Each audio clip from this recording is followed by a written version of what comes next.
Matt Lauer was once one of the most trusted faces on American television. Every morning, millions of people watched him on NBC's Today Show, where he earned about $25 million a year. He had charm, authority, and warmth, the kind of person who could deliver serious news one minute and laugh with a guest the next. But behind the scenes, his life was far darker than anyone imagined. In November 2017, a single complaint changed everything. Within 24 hours, he was fired, banned from NBC, and publicly shamed. What followed was a shocking fall from grace that revealed hidden secrets, years of misconduct, and the complete collapse of a man who once seemed untouchable. Matt Lauer was born on December 30, 1957, in New York City. His father, J. Robert Lauer, worked as an executive at a bicycle company and came from Romanian Jewish roots. His mother, Marilyn Comer, had been a model and owned her own boutique. Matt grew up between two worlds, his father's traditional values about hard work and discipline, and his mother's world of fashion, presentation, and social grace. Those two influences shaped him from an early age. They taught him how to work hard, adapt to different situations, and present himself well in public, skills that would one day make him a household name. He also had entertainment in his blood. His grandfather, Art Gentry, had been a professional singer during the golden age of live performance. Young Matt would watch him perform, fascinated by how one person could hold the attention of a whole audience. He noticed the confidence, timing, and connection that made a performance memorable. Without realizing it, he was learning early lessons about how to engage an audience, lessons that would later define his own broadcasting style. In the late 1970s, Matt went to Ohio University to study communications. He was an eager student and close to finishing when, in 1979, he decided to drop out, just 4 credits short of graduating. Most people would have stayed to finish their degree, but Matt was impatient to start working. He wanted real experience in television, not just theory. So, at 21, he took his first job as a news producer in Huntington, West Virginia. It was far from glamorous, but he threw himself into it. Within a year, he was already on camera, reporting stories and hosting small segments. At just 22, he was co-anchoring both the 6 p.m. and 11 p.m. newscasts, a rare opportunity for someone so young and without a degree. Between 1980 and 1986, Matt co-hosted PM Magazine in several cities, Richmond, Providence, and eventually New York. Each move was a step up. PM Magazine mixed local stories, celebrity interviews, and lifestyle features, and Matt learned how to adapt his style to each city's audience. By the time he reached New York, he had become smooth, confident, and comfortable in front of the camera. That exposure in the country's biggest media market opened the door to national television. In 1986, he got his first national job, co-hosting Fame, Fortune, and Romance on ABC. It was a flashy spin-off of Lifestyles of the Rich and Famous with Robin Leach, showing the extravagant lives of millionaires. The show didn't last long, less than a year, but it gave Matt nationwide visibility. Soon after, he was working for ESPN, HBO, and local stations in Philadelphia and Boston all at once.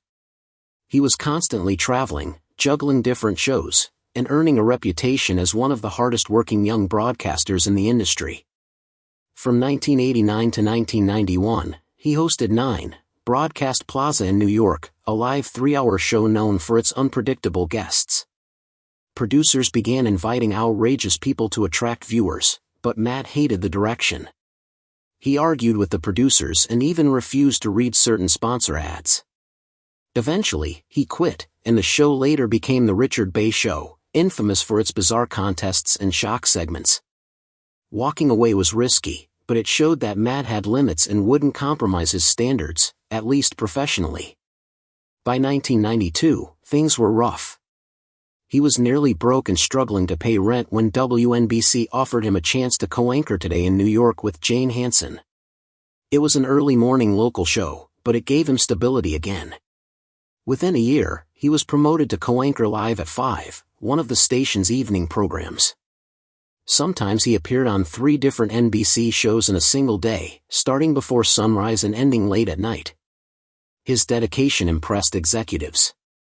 He was dependable, calm on camera, and connected easily with viewers. Those qualities got him noticed at the national level. Between 1992 and 1997, Matt filled in for almost every NBC News program, Weekend Today, NBC News at Sunrise, even nightly news when Tom Brokaw was away. He became NBC's go-to guy. That reliability led to his big break. In 1994, he was named the full-time news anchor for the Today Show. NBC was struggling at the time, losing viewers to Good Morning America, and Matt brought a fresh energy that helped turn things around. He wasn't stiff or formal. He spoke naturally, laughed easily, and made people feel comfortable. That warmth helped rebuild the show's audience. Within 3 years, ratings had improved dramatically. He could handle celebrity interviews with humor and compassion but also report serious news with credibility. By the late 1990s, he was NBC's most valuable face. He also had great chemistry with his co-hosts. At first, he had to share the screen with Bryant Gumbel, a seasoned anchor known for being controlling. Matt used charm and humor to find his place. Then he began co-hosting with Katie Couric, and their on-air connection was undeniable. They joked, teased, and seemed to genuinely enjoy each other's company. Viewers loved their friendly energy. It made Today feel like part of the family morning routine. Matt wasn't just a personality. He proved himself during serious news events, too. He helped cover the Oklahoma City bombing in 1995, delivering breaking news with empathy and calmness when the nation was in shock. He also covered the O.J. Simpson trial, balancing the line between news and entertainment without losing credibility. Those moments made him a trusted figure in American homes. In 1997, Matt officially became co-anchor of Today. His first week brought in the second highest ratings in the show's history. He and Couric became television's most recognizable morning duo. People called him the hunk next door, handsome but relatable, confident but kind. For the next 2 decades, he interviewed presidents, world leaders, and celebrities. He also took on investigative work, becoming a contributing anchor for Dateline NBC, where he hosted serious reports and documentaries for 20 years. Few morning hosts managed to succeed in both light entertainment and hard news the way Matt did. In his personal life, things seemed just as successful. In 1997, he met Dutch model Annette Rowe on a blind date. 5 months later, they married in the Hamptons. She was young, beautiful, and had worked for major brands like Victoria's Secret and J.Crew. They had 3 children together, Jack in 2001, Romy in 2003, and Tejas in 2006. Matt often spoke publicly about how much he loved family time, cooking dinner, and raising his kids. To the outside world, they seemed perfect. But behind closed doors, the marriage was strained. Annette found his temper and controlling behavior difficult to handle. In 2006, while pregnant with their 3rd child, she filed for divorce. Court documents described emotional distress, humiliation, and mental abuse. Friends were shocked. Matt had always appeared calm and charming in public. A few weeks later, Annette withdrew the divorce petition, reportedly after agreeing to counseling. They stayed together for another decade, though people close to them said they often lived separate lives. Then, in 2017, everything fell apart. During the 2014 Winter Olympics in Sochi, Russia, a young NBC employee named Brooke Nevels accused Matt of sexually assaulting her in his hotel room. At the time, she didn't go public. It wasn't until 2019, when journalist Ronan Farrow published his book Catch and Kill, that her story became known. She said the encounter was not consensual and described it as rape. NBC, however, had already been warned. In November 2017, Brooke reported the assault to NBC management. Within hours, the network launched an investigation. Less than 24 hours later, Matt was fired. The speed of his firing shocked everyone. His co-hosts Savannah Guthrie and Hoda Kotb were told only minutes before going live. They looked heartbroken as they announced the news on air. For 2 decades, Matt had been the face of Today, and suddenly he was gone. Soon, more women came forward. Some said they had been harassed by him years earlier. Others described uncomfortable encounters, unwanted advances, or inappropriate comments. Variety magazine published a detailed investigation that included claims from dozens of employees. They revealed that Matt had a hidden button under his desk that could lock his office door. NBC said it was just a security feature, but several women said he used it to trap them.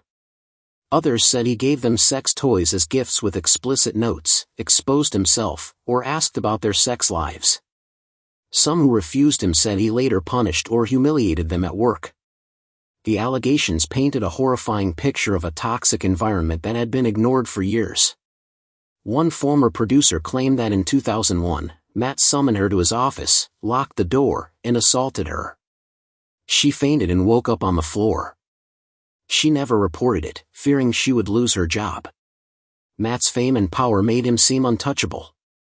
When NBC fired him, the network's chairman sent a memo to all employees saying that his behavior violated company standards and was not an isolated incident.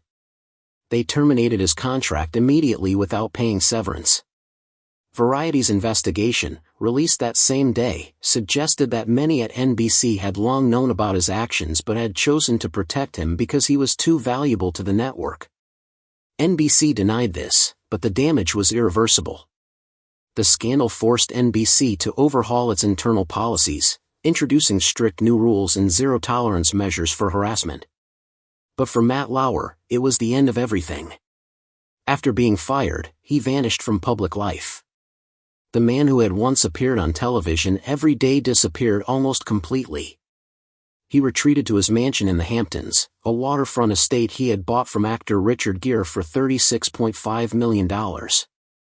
The property, called Strongheart Manor, had 12 bedrooms, a pool, and stunning ocean views.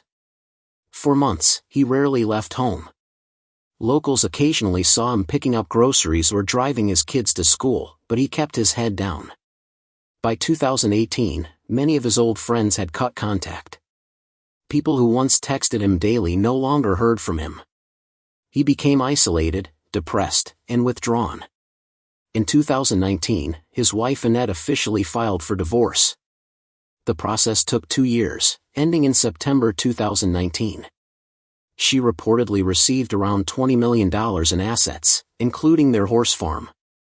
Despite the scandal, they handled the split quietly and shared custody of their children peacefully. Later that year, Ronan Farrow's book Catch and Kill reignited public outrage. It detailed Brooke Neville's accusation of rape and described NBC as a place that had protected Matt for years. Matt denied everything, insisting the relationship had been consensual. But the book went far beyond one case. It exposed an entire culture of silence and power in the media industry. In 2020, after years of silence, Matt finally responded publicly. He released a long letter claiming Farrow's reporting was biased and full of errors. He admitted to an inappropriate affair but denied any assault. He said he had been unfairly portrayed as a monster and accused the media of destroying his reputation without proof. The statement was emotional but did little to change public opinion. Farrow stood by his work, and Matt's attempt at redemption failed. As of 2025, Matt Lauer still lives a quiet life in the Hamptons and occasionally spends time in New Zealand, where he owns property. Despite losing his job and reputation, his net worth remains around $80 million. Years of high earnings and smart investments left him financially secure. He hasn't returned to television and seems to have no plans to. In 2019, not long after his divorce, he began dating Shaman Abbas, a luxury brand executive and longtime friend. They had known each other for 2 decades before becoming a couple. Shaman has been described as elegant, private, and deeply supportive. The two now live a low-key life, traveling between New York and the Hamptons. They avoid public attention and focus on privacy. Friends say the relationship has brought him stability and calm. By 2024, Matt had slowly started reconnecting with old friends and colleagues. After years of silence, he began reaching out, making calls, and attending small gatherings. Those close to him said he appeared more relaxed, focused on his children, and at peace with his quiet life. he has not shown interest in a comeback or in returning to television. His story remains one of the most dramatic downfalls in the history of broadcast journalism, a reminder of how quickly power and fame can disappear when hidden truths finally come to light. Today, Matt Lauer lives far from the spotlight that once defined him.